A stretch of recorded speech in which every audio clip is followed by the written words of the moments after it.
Hello दोस्तों, नमस्कार। आप सभी का स्वागत है प्रोग्राम कम्युनिटी कलर्स पर।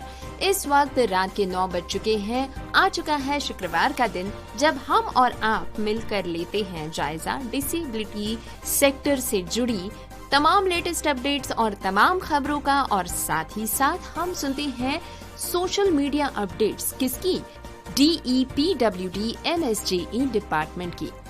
दोस्तों, आपके कमेंट्स, आपके कॉम्प्लीमेंट्स हमें लगातार मिलते हैं और आशा है कि आपका प्यार रेडियो उड़ान के साथ यूं ही बना रहेगा। बहरहाल, आपसे रिक्वेस्ट करते हैं कि रेडियो उड़ान को ज्यादा से ज्यादा फॉलो करने की कोशिश करें हमारे सोशल मीडिया हैंडल्स पर, जैसे कि इंस्टाग्राम, लिंक्डइन, यूट्यूब, सभी जगहों पर, ताकि डिसेबिलिटी सेक्टर से जुड़ी तमाम इम्पोर्टेंट इन्फॉर्मेशन आप तक पहुंचती रहे। तो दोस्तों, शुरुआत करते हैं आज के कम्युनिटी कलर्स की। सुनते हैं आज के शो की हेडलाइंस।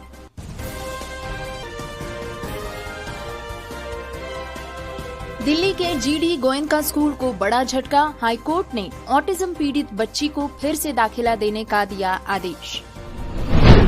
जोधपुर में बोले अमित शाह, PM मोदी ने जब दिव्यांग शब्द का किया उपयोग तो देश का नजरिया बदला। दिव्यांगों के नाम पर हुआ है 1000 करोड़ रुपए का घोटाला। CBI को 15 दिन में जांच शुरू करने के आदेश। दिव्यांग से विवाह करने पर मिलेगी 50,000 रुपए की सहायता, धामी सरकार ने दी सौगात। स्पेशल खेलों में प्रतिभा निखारने के लिए राज्यव्यापी प्रतियोगिता बिहार में हुई आयोजित। ब्रेल लिपि में साइनेज, विश्राम क्षेत्र, पंडालों के लिए नए मानक संचालन प्रक्रिया का लक्ष्य, सभी के लिए पूजा। सेवानिवृत्त जामिया संगीत शिक्षक को बचाया गया, पत्नी मृत पाई गई, बौद्धिक रूप से विकलांग बेटा फ्लैट में फंसा। सुनेंगे AI और समावेशिता की नई दिशा पर एक रिपोर्ट। प्रोग्राम कम्युनिटी कलर्स में अभी आपने सुनी आज के शो की हेडलाइंस। प्रोग्राम में अब समय हो चला है आगे बढ़ने का, तो बिना वक्त गवाए आइए सुनते हैं डिटेल्ड न्यूज बुलेटिन। दोस्तों, दिल्ली उच्च न्यायालय ने GD गोयनका स्कूल को एक बड़ा झटका देते हुए एक ऑटिज्म से पीड़ित लड़की को फिर से दाखिला देने का आदेश दिया है। अदालत ने ये स्पष्ट किया कि निजी स्कूलों को दिव्यांगजन अधिकार अधिनियम के तहत दिव्यांग बच्चों को दाखिला देना अनिवार्य है। ये फैसला निजी स्कूलों के लिए एक महत्वपूर्ण मिसाल कायम करता है। दोस्तों, आपको बता दें कि दिल्ली उच्च न्यायालय ने फैसले में कहा कि निजी गैर सहायता प्राप्त शैक्षणिक संस्थान विकलांग व्यक्तियों के अधिकार अधिनियम के तहत विकलांग बच्चों के लिए उचित सुविधाएं प्रदान करने के लिए कानूनी रूप से बाध्य हैं। न्यायालय ने मॉडल टाउन स्थित GD गोयनका स्कूल को 2 सप्ताह के भीतर एक 8 वर्षीय ऑटिस्टिक लड़की को दाखिला देने का आदेश दिया है। आपको बता दें कि ये लड़की पहली बार 2021 में स्कूल में दाखिला लेने गई थी, लेकिन जनवरी 2023 में उसके माता पिता ने उसे वापस ले लिया, क्योंकि स्कूल ने कथित तौर पर उन पर ऐसा करने का दबाव डाला था और कहा कि उनके पास इस बच्ची को सहायता करने के लिए पर्याप्त साधन नहीं है। 2024-25 के सत्र में उसे फिर से CWSN श्रेणी के तहत एक सीट आवंटित की गई थी, लेकिन GD गोयनका ने प्रवेश देने से इनकार कर दिया। बाद में पीतमपुरा में एक अन्य निजी स्कूल में भी आवंटन अस्वीकार कर दिया गया, तो माता पिता दुखी होकर कोर्ट का दरवाजा खटखटाने लगे। इसके बाद स्कूल ने भी खंडपीठ में अपील की। अपनी याचिका में GD गोयनका स्कूल ने तर्क दिया कि न्यायमूर्ति महाजन ने बच्चे को प्रवेश देने में अपनी वास्तविक असमर्थता को गलत समझा था और उसकी सहमति या असहमति के बिना एक निजी गैर सहायता प्राप्त शैक्षणिक संस्थान में गलती से एक और सीट बना दी थी। दोस्तों, मोदी सरकार ने 2015 में पूरे देश के लिए विकलांग शब्द की जगह दिव्यांग शब्द का प्रयोग शुरू कर दिया। एक फैसले से दिव्यांगजनों को देखने का नजरिया बदल दिया। ये बात केंद्रीय गृह एवं सहकारिता मंत्री अमित शाह ने रविवार को जोधपुर के चौखा क्षेत्र में पारसामल बोहरा स्मृति महाविद्यालय भवन के शिलान्यास कार्यक्रम को संबोधित करते हुए कही। श्री शाह ने कहा कि ईश्वर जब किसी को कुछ नहीं देता है तो उसको सरवाइव करने के लिए कुछ विशेष चीज देता है, वो दिव्य होती है। उसी दिव्यता को ढूंढ सके और जीवन राष्ट्र निर्माण में जोड़ सके, ये जिम्मेदारी हमारे समाज की है। राजस्थान से पैरा खिलाड़ी देवेंद्र झांझरिया का उदाहरण देते हुए उन्होंने कहा कि उनकी मां के गहने बिक गए, लेकिन बाद में देश के लिए वे वर्ल्ड रिकॉर्ड बना लाए। उन्होंने आगे कहा कि समाज, सरकार और स्वयंसेवी संस्थाएं तीनों मिलकर यदि दिव्यांगजनों के लिए काम करें तो कुछ भी असंभव नहीं है। श्री शाह ने आगे कहा कि नरेंद्र मोदी सरकार ने दिव्यांगजन सशक्तिकरण बजट को, जो 2014 में 338 करोड़ था, उसे बढ़ाकर 1313 करोड़ कर दिया है। 35 अंतर्राष्ट्रीय, 55 घरेलू हवाई अड्डों को दिव्यांगजनों के लिए सुगम्य बनाने का काम शुरू किया है। पहले 75 साल में सिर्फ 7 लाख लोगों को भारत सरकार ने कृत्रिम अंग और यंत्र दिए थे, लेकिन जब नरेंद्र मोदी प्रधानमंत्री बने तब से अब तक 31 लाख लोगों को 18,000 शिविर लगाकर कृत्रिम सहायता दी गई है। दोस्तों, खबर सुनते हैं बिलासपुर से। दिव्यांगों के कल्याण के नाम पर 1,000 रुपए के घोटाले की सीबीआई जांच चालू करने का आदेश छत्तीसगढ़ की हाईकोर्ट ने दिया है। कोर्ट ने कहा कि सीबीआई 5 फरवरी 2020 को भोपाल में दर्ज एफआईआर के साथ आगे कार्रवाई करे। तत्कालीन भूपेश बघेल सरकार द्वारा राज्य में सीबीआई जांच पर रोक लगाए जाने के कारण ये प्रकरण मध्य प्रदेश में दर्ज किया गया था।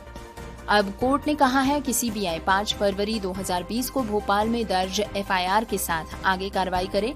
यदि एफआईआर नहीं है तो सीबीआई को एफआईआर दर्ज होने की तारीख से 15 दिनों के भीतर राज्य भर में संबंधित विभाग, संगठन और कार्यालयों से प्रासंगिक मूल रिकॉर्ड जब्त करने होंगे।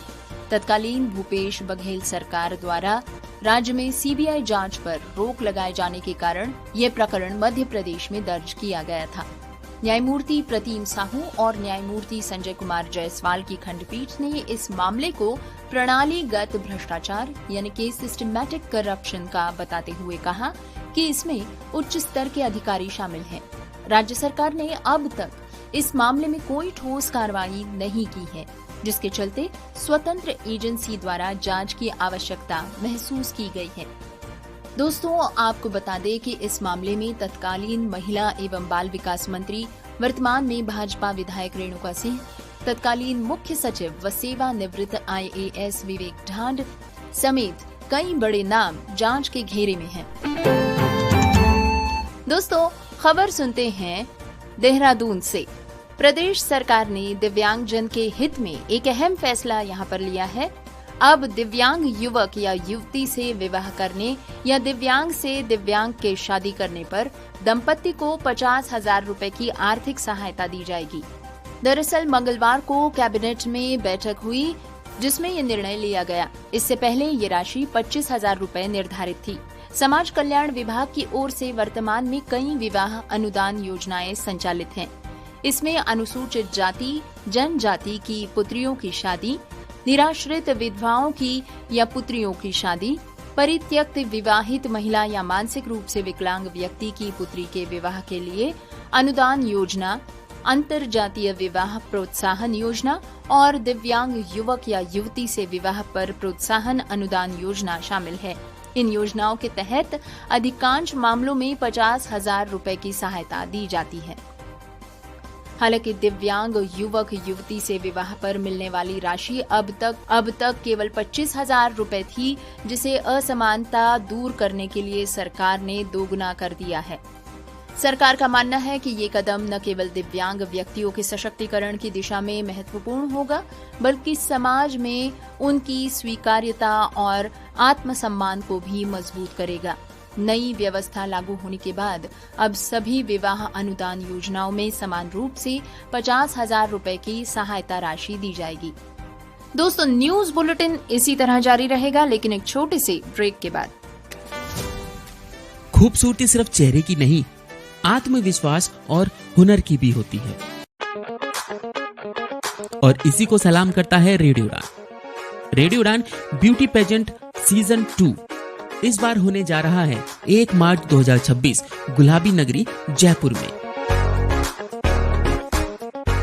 याद कीजिए सीजन 1 के वे सितारे: low vision female, Swati Singhla, low vision male Buddha Lama, totally blind female Megha Gupta, totally blind male Devraj. इन सभी ने साबित किया असली चमक नजरों की नहीं, दिल और आत्मा की होती है। अब बारी है सीजन 2 की। क्या आप होंगे इस बार जयपुर के मंच पर चमकने वाले नए सितारे? क्या आप दिखाएंगे अपना आत्मविश्वास अपने अंदाज में? जुड़े रहिए, क्योंकि ये जादुई सफर शुरू होगा 1 मार्च 2026 जयपुर से, सिर्फ रेडियो उड़ान पर।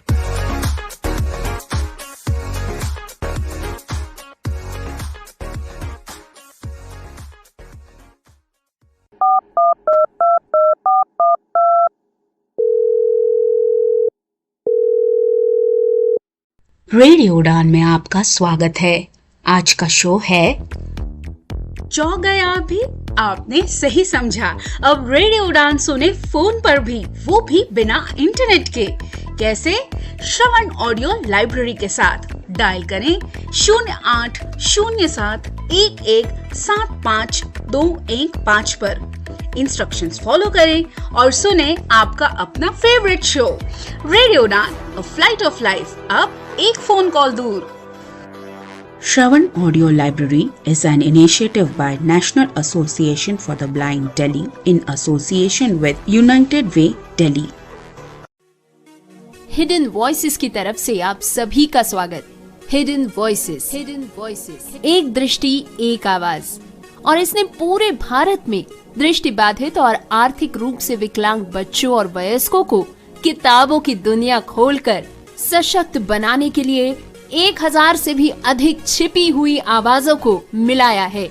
28 अप्रैल 2019 को देवी कृष्णा द्वारा स्थापित और सुश्री मैत्री राजदेव द्वारा सह संस्थापित हिडन वॉइसेस एक अद्वितीय रीडिंग चैरिटी है।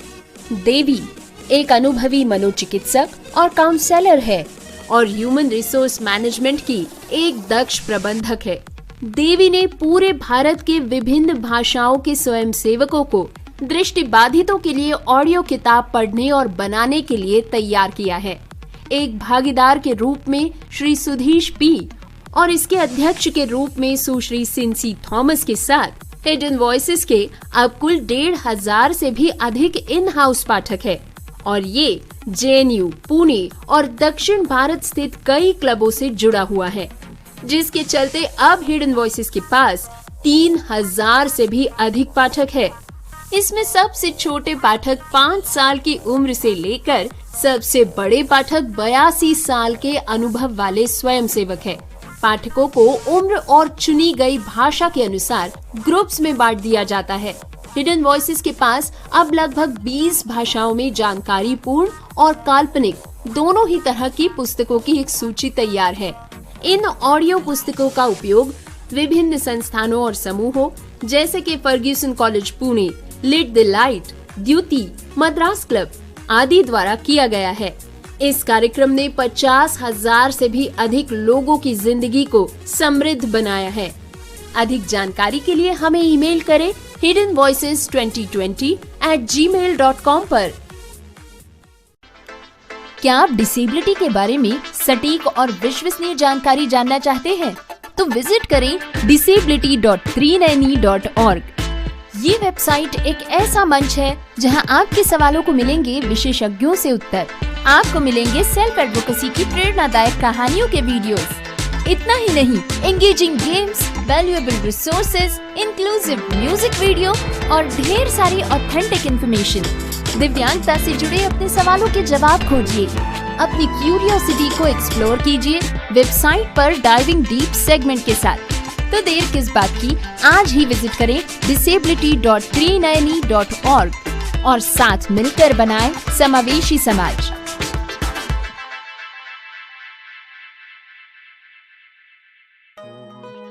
वैसे तो आपको हर चीज में प्रोटेक्शन चाहिए। धूप में निकलने से पहले सनस्क्रीन के साथ रेडी रहते हो, क्रिकेट खेलने से पहले नी पैड्स लगाते हो और सोने से पहले मच्छरदानी लगाकर सोते हो। तो बात जब हाथों के जर्म्स की हो तभी प्रोटेक्शन गायब क्यों? इसीलिए सैवलॉन स्वस्थ इंडिया कहता है, अगर जर्म्स और बीमारियों से रखनी हो दूरी, खाने से पहले हैंड वॉश जरूरी। दिव्यांगजनों के लिए फ्री नौकरी का मौका। कंपनी ब्लूडार्ट।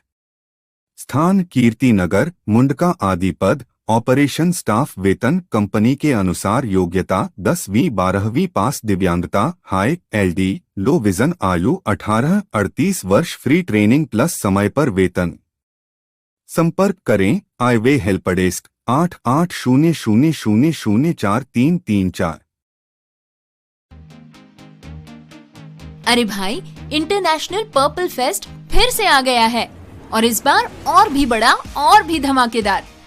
गोवा में 9 से लेकर 12 अक्टूबर तक वही पर्पल एनर्जी, वही अपनेपन की वाइब, बस इस बार और थोड़ा ज्यादा प्यार, पावर और पॉसिबिलिटीज के साथ। अगर आप पहले आ चुके हैं तो आपको तो पता ही है, ये फेस्ट कोई इवेंट नहीं है, ये तो मूवमेंट है। और अगर आप पहली बार आ रहे हैं तो रेडी रहिए, क्योंकि इंटरनेशनल पर्पल फेस्ट बदल देता है आपका नजरिया। ये है इंक्लूसिव दुनिया का सबसे प्यारा जश्न और आप हैं उसके सबसे खास मेहमान। लेकिन क्या आप अब भी सोच रहे हैं कि पर्पल फेस्ट आने के लिए हमें क्या करना होगा? अरे बस इंटरनेशनल पर्पल फेस्ट ऐप खोलो, फटाफट रजिस्ट्रेशन कर लो और तैयार हो जाओ 9 से लेकर 12 अक्टूबर तक इंटरनेशनल पर्पल फेस्ट गोवा में मिलने के लिए। International purple fest Goa 2025। हर बार कुछ नया, लेकिन फीलिंग वही, अपनेपन और पावर की।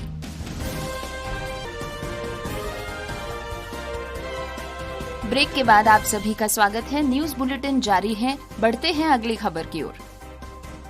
दोस्तों, अब खबर सुनते हैं दरभंगा बिहार से। नेहरू स्टेडियम परिसर में रविवार को राज्यव्यापी दिव्यांगजन खेल प्रतियोगिता का आयोजन जिला दिव्यांगजन सशक्तिकरण कोषांग के द्वारा किया गया। प्रतियोगिता में दरभंगा, मधुबनी व समस्तीपुर के दिव्यांग खिलाड़ी शामिल हुए। यहां shot put, disc throw, javelin throw व पैरा बैडमिंटन का आयोजन Bihar para sports association Patna team ने किया। बाद में विजेता प्रतिभागियों को मेडल एवं प्रशस्ति पत्र देकर सम्मानित भी किया गया। जिला दिव्यांगजन सशक्तिकरण कोषांग के सहायक निदेशक आशीष अमन ने बताया कि इस राज्यव्यापी पैरा खेल प्रतियोगिता का उद्देश्य दिव्यांग खिलाड़ियों की प्रतिभा को निखारना, उन्हें प्रोत्साहित करना तथा राष्ट्रीय व अंतर्राष्ट्रीय स्तर पर प्रतियोगिताओं के लिए तैयार करना है। वहीं जिला खेल पदाधिकारी परिमल ने प्रतिभाशाली दिव्यांग खिलाड़ियों के उज्जवल भविष्य की कामना की। नेहरू स्टेडियम लहरियासराय में रविवार को दरभंगा समेत मधुबनी, समस्तीपुर के दिव्यांगजन खेल प्रतियोगिताओं के तहत विभिन्न प्रकार का कार्यक्रम आयोजित कर लोगों को मतदान के लिए भी जागरूक किया गया। डीडीसी स्वप्निल ने लोगों को मतदान में निष्पक्ष, निर्भीक होकर बिना लोभ लालच के शामिल होने की शपथ दिलाई। दोस्तों, आपको बता दें कि यहाँ पर एक सेल्फी पॉइंट भी बनाया गया था। इस पर खिलाड़ियों ने सेल्फीज ली। अधिकारियों ने सेल्फी लेकर नागरिकों को 100% मतदान के लिए तैयार रहने का आग्रह किया। संयुक्त राष्ट्र रेसिडेंट कोऑर्डिनेटर कार्यालय UNRCO और यूनेस्को ने संयुक्त रूप से पंडालों में सार्वभौमिक पहुंच के लिए नए मानक संचालन प्रक्रिया यानी SOP जारी की है। कोलकाता में दुर्गा पूजा की तैयारियों के बीच संयुक्त राष्ट्र रेसिडेंट कोऑर्डिनेटर कार्यालय UNRCO और यूनेस्को ने संयुक्त रूप से पंडालों में सार्वभौमिक पहुंच के लिए नई मानक संचालन प्रक्रिया जारी की। दिशा निर्देशों का उद्देश्य विकलांग लोगों, वरिष्ठ नागरिकों, गर्भवती महिलाओं और बच्चों की समावेशी भागीदारी सुनिश्चित करना है। 2011 की जनगणना अनुसार कोलकाता की लगभग 12% आबादी 60 वर्ष से अधिक आयु की है, जो इस तरह की पहल की तत्काल आवश्यकता को रेखांकित करता है। 2021 में दुर्गा पूजा को यूनेस्को की मानवता की अमूर्त सांस्कृतिक विरासत की प्रतिनिधि सूची में शामिल किए जाने के साथ दिशा निर्देशों का उद्देश्य इस त्योहार को बंगाल की संस्कृति का सच्चा प्रतिबिंब बनाना है। पूजा आयोजकों के नगर निगम अधिकारियों, कोलकाता पुलिस, अग्निशमन एवं आपातकालीन सेवाओं और आपदा प्रबंधन अधिकारियों के साथ मिलकर काम करने का निर्देश दिया गया है। पूजा समितियों को सजावट से रैंप को अवरुद्ध करने, सुलभ शौचालयों की उपेक्षा करने या केवल ऑडियो घोषणाओं पर निर्भर रहने के प्रति आगाह किया गया है। उन्हें कम से कम सुगम्य मार्ग, प्रवेश द्वार, शौचालय, विश्राम क्षेत्र और शरण स्थल सुनिश्चित करने जैसी अनिवार्य न्यूनतम आवश्यकताओं का पालन करना होगा। उन्हें ऑडिट, निगरानी और फीडबैक में विकलांग व्यक्तियों के संगठनों को भी शामिल करना होगा।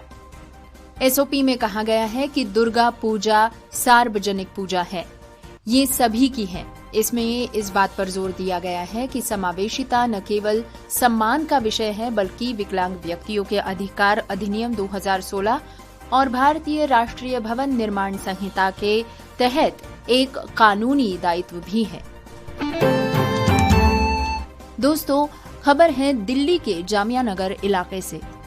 इसमें एक दिल दहला देने वाली घटना सामने आई है, जहां पर पुलिस ने एक फ्लैट से जामिया मिलिया इस्लामिया के एक 70 वर्षीय सेवानिवृत्त संगीत शिक्षक सिराज खान और उनके 50 वर्षीय बौद्धिक रूप से विकलांग बेटे इमरान को बचा लिया है। इस फ्लैट में शिक्षक की 65 वर्षीय पत्नी आफताब जहां का शव भी क्षत विक्षत अवस्था में मिला है। दंपति की बेटी, जो हांगकांग में रहती है, कई दिनों से अपने माता पिता से संपर्क नहीं कर पा रही थी। इसके बाद उन्होंने अपने मामा को जानकारी दी। उन्होंने पुलिस को सूचित किया। जब पुलिस ने दरवाजा तोड़ा तो उन्हें आफताब जहां का शव मिला, जो सड़ चुका था। उनके पति सिराज खान उनके पास नाजुक हालत में पड़े थे और बेटा इमरान भी फ्लैट में फंसा हुआ था। बेटा इमरान, जो बौद्धिक रूप से विकलांग है, मानसिक रूप से बीमार है और ठीक से बोल नहीं पाता है, उसने पुलिस को बताया कि उसके माता पिता सो रहे हैं। वो कई दिनों से बिना भोजन के वहां फंसा हुआ है और मदद के लिए कॉल भी नहीं कर सकता। सिराज खान को तुरंत एम्स ट्रॉमा सेंटर ले जाया गया। इमरान को भी अस्पताल में भर्ती कराया गया है। प्रारंभिक जांच में पुलिस ने कहा है कि आफताब जहां की मौत बीमारी के कारण स्वाभाविक लग रही है, लेकिन मौत की सही वजह पोस्टमार्टम के बाद ही बताई जाएगी। दोस्तों, ब्रिटेन की सरकार द्वारा हाल ही में प्रकाशित एक अध्ययन ने ये दिखा दिया है कि आर्टिफिशियल इंटेलिजेंस, विशेष रूप से चैटबॉट्स और एआई असिस्टेंट्स न्यूरो डाइवर्स व्यक्तियों के लिए एक बड़ा सहारा बन रहे हैं। माइक्रोसॉफ्ट 365 को पायलट के ट्रायल में पाया गया कि एडीएचडी और डिसलेक्सिया जैसी न्यूरो डाइवर्स कर्मचारियों ने इस टूल से अधिक संतुष्टि और सिफारिश की संभावना जताई और उनके न्यूरोटिपिकल साथियों से ये कहीं ज्यादा अधिक थी। एक प्रतिभागी ने कहा कि इसने मैदान बराबर कर दिया है। वहीं एक अन्य ने कहा कि को-पायलट ने उन्हें रिपोर्ट लिखने जैसे कार्यों में आत्मविश्वास दिया है जो पहले मुश्किल लगते थे। एआई की मदद सिर्फ न्यूरो डाइवर्स तक सीमित नहीं है। श्रवण बाधित उपयोगकर्ताओं ने बताया कि मीटिंग ट्रांसक्रिप्शन जैसी सुविधाओं ने उन्हें चर्चाओं में पूरी तरह भाग लेने में मदद की है। इस अध्ययन में डायरी स्टडी, इंटरव्यू और कार्यों का निरीक्षण शामिल था। हालांकि उत्पादकता में स्पष्ट बढ़त नहीं दिखाई दी, लेकिन समावेशिता के क्षेत्र में एआई ने नई उम्मीद जगा दी है। विशेषज्ञों का मानना है कि एआई को परफेक्ट होने की जरूरत नहीं है। अगर ये उन लोगों के लिए रास्ता खोलता है जो पहले पूरी तरह से वंचित थे, तो ये एक क्रांतिकारी बदलाव होगा। लेकिन चेतावनी भी है, एआई की गलत जानकारी विशेष रूप से छात्रों के लिए नुकसानदेह हो सकती है। एक अध्ययन में पाया गया कि 22% उपयोगकर्ताओं ने एआई आउटपुट में गलतियां पहचानी। जब एआई सहायक एक जरूरत बन जाए और उसके बिना काम करना मुश्किल हो जाए, तब ये सिर्फ एक तकनीक नहीं रहेगी बल्कि जीवन रेखा बन जाती है। दोस्तों नमस्कार, आप सभी का फिर से एक बार स्वागत है प्रोग्राम कम्युनिटी कलर्स पर, जहां पर अब तक हमने सुनी डिसेबिलिटी जगत से आ रही तमाम लेटेस्ट अपडेट्स, तमाम लेटेस्ट खबरें। और अब प्रोग्राम में समय हो चला है department of empowerment of persons with disabilities की तरफ से आ रही सोशल मीडिया अपडेट्स सुनने का। डिपार्टमेंट अपनी इस पोस्ट में लिखते हैं, हर भाव में छिपा है अपनापन, क्योंकि #DOT के साथ डिजिटल कनेक्टिविटी दिलों की आवाज बन रही है। #Digital India, #telecom for all. दोस्तों, इस पोस्ट के साथ साझा वीडियो में हम देख सकते हैं department of telecommunications, government of India का एक वीडियो साझा किया गया है, जिसमें कि 2 व्यक्ति साइन लैंग्वेज से कम्युनिकेट करते नजर आते हैं। सुनते हैं इस वीडियो को। बातचीत अब रुकती नहीं। वीडियो कॉल और लाइव सबटाइटल से सुनने की हर दिक्कत दूर। इमरजेंसी, एक मैसेज और मदद आपके पास। बोलना मुश्किल, अब टेक्स्ट भी बोलेगा आपकी जुबान। AI असिस्टेंट अब आपकी उंगलियों की आवाज। DOT, जब सब जुड़े तभी भारत आगे बढ़े।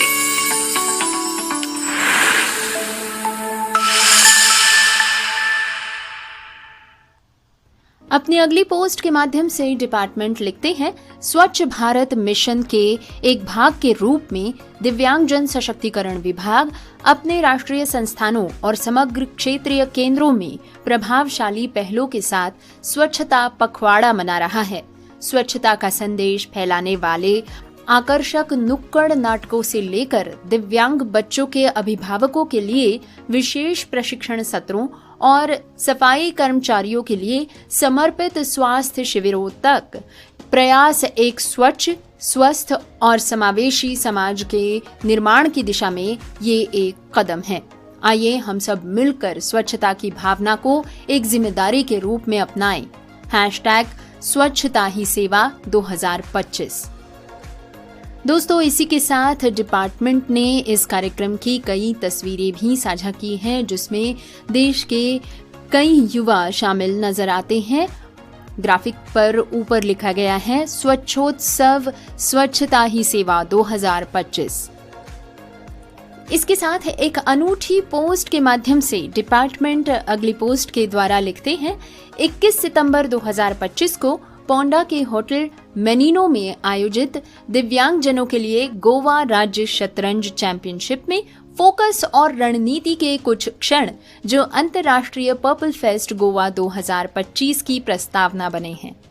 दोस्तों, इसी के साथ चैंपियनशिप के कई चित्र भी दिव्यांगजन सशक्तिकरण विभाग ने साझा किए हैं, जिसमें दिव्यांग ज्यादातर दृष्टिबाधित खिलाड़ियों को शतरंज खेलते देखा जा सकता है, जिसमें वे विचार मग्न नजर आते हैं।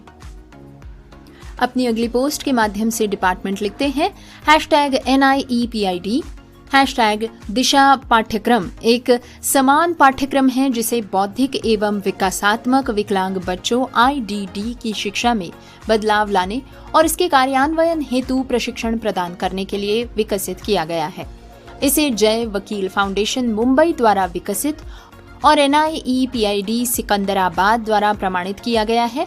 अधिक जानकारी के लिए आप विजिट करें projectdisha.org पर, या फिर आप लिख सकते हैं NIEPIDDISHA@gmail.com पर। दोस्तों, इसी के साथ एक विस्तृत जानकारी वाला ग्राफिक भी साझा किया गया है, जिसमें NIEPID दिशा की संपूर्ण जानकारी लिखी गई है। पढ़ते हैं इसमें से कुछ अंश। NIEPID Disha curriculum is a uniform curriculum developed to transform education for children with intellectual and developmental disabilities IDD and provide training to special educators for the implementation of the same. It is developed by Jai Vakil Foundation, Mumbai, and certified by NIEPID, Sikandarabad. The curriculum is built on the belief that each child is unique, is designed for holistic development of the children, working towards development of cognitive, self-help, and social skills. It promotes learning in a manner that is relevant, meaningful, and enjoyable while bearing in mind the uniqueness of each child's pedagogical requirements.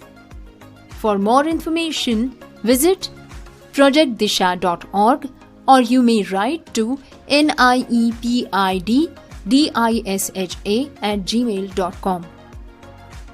तो दोस्तों, ये तो था आज का DEPWD MSJE social media updates section. आपको ये section और साथ ही साथ प्रोग्राम कम्युनिटी कलर्स कैसा लगता है, हमें जरूर लिख भेजिए। आप अपने सुझाव, अपने विचार हमें जीमेल भी कर सकते हैं या फिर उन्हें YouTube के कमेंट बॉक्स में भी लिख सकते हैं। तो दोस्तों, मनोरंजन, अपडेट्स और नई जानकारी के लिए जुड़े रहिए रेडियो उड़ान अ फ्लाइट ऑफ लाइफ के साथ।